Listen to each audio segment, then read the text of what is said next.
tunda fa iyayena suka rasu a ƙauyen na fito na shigo birni na haɗu da matsi da maiko da kuma mata to ya san ba zan koma ba. Ni za a kira daga ƙauye? Wallahi bai dauka ba. Wallahi yayi makan shi.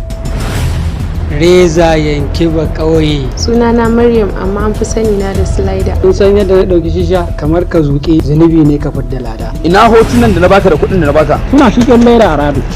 In ka bashi ka jiyo. Radun Allah surbaje na ganya. A to Allah ai surbajen ne sa. Ayo Allah lafiya. Wannan fa shine binnancin fa daga matsi maiko sai mata. Aya kamar ke ma ai hannu ce shi yasa a ce bari yanzu in ji toya. Ina shan shisha?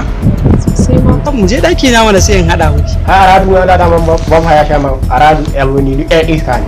Ina ga suna shan sai rika tausaya musu. ka ce mun baka sha amma kuma gashi nan naga kana da Ina da guda 5 ma bayan wannan. kuma baka sha. Kana sha? Dunia